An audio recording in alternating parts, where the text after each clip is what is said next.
ആലപ്പുഴയിൽ വിദ്യാർത്ഥിയെ തോക്ക് ചൂണ്ടി സഹപാഠിയെ ഭീഷണിപ്പെടുത്തിയത് സംബന്ധിച്ച തെറ്റായ വാർത്തകൾ പ്രചരിക്കുന്നതായി പോലീസ്. തോക്കിൽ നിന്നും വെടിയുതിർത്തിട്ടില്ലെന്നും വിദ്യാർത്ഥികൾ തമ്മിലുണ്ടായത് സംഘർഷം മാത്രമാണെന്നും ആലപ്പുഴ ഡിവൈഎസ്പി MR മധു പറഞ്ഞു.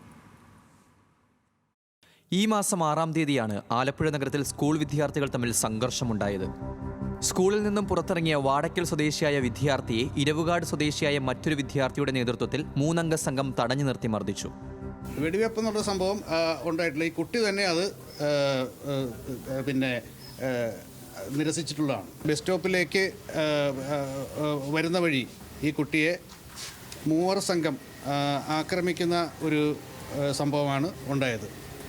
അതൊരു ഇടവഴിയിൽ വെച്ച് ഈ കുട്ടിയെ പിടിച്ചു വലിച്ചു കൊണ്ടുപോയി ഇതേപോലെ എയർ പിസ്റ്റൾ, അത് കോക്ക് ചെയ്ത് ഉപയോഗിക്കാവുന്ന, പെല്ലറ്റ് കൊണ്ട് ഉപയോഗിക്കാവുന്ന ഒരു പിസ്റ്റലാണ്, അത് കാണിച്ച് ഭീഷണിപ്പെടുത്തി അതിനുശേഷം അതിൻ്റെ ബട്ട് ഉപയോഗിച്ച്, അതിൻ്റെ പാത്തി ഭാഗം ഉപയോഗിച്ച് പള്ളഭാഗത്ത് ഇടിക്കുകയും ആ എയർ പിസ്റ്റൾ താഴെ വീഴുകയാണ് ഉണ്ടായത്.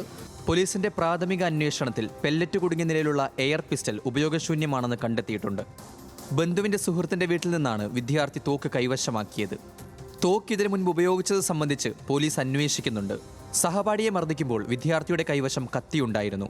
വീട്ടിൽ നിന്ന് തോക്കും കത്തിയും കണ്ടെത്തിയെന്നും പോലീസ് പറഞ്ഞു. ആക്രമണത്തിൽ ജുവനൈൽ ജസ്റ്റിസ് ബോർഡിന് പോലീസ് റിപ്പോർട്ട് നൽകിയിട്ടുണ്ട്. ന്യൂസ് മലയാളം, ആലപ്പുഴ.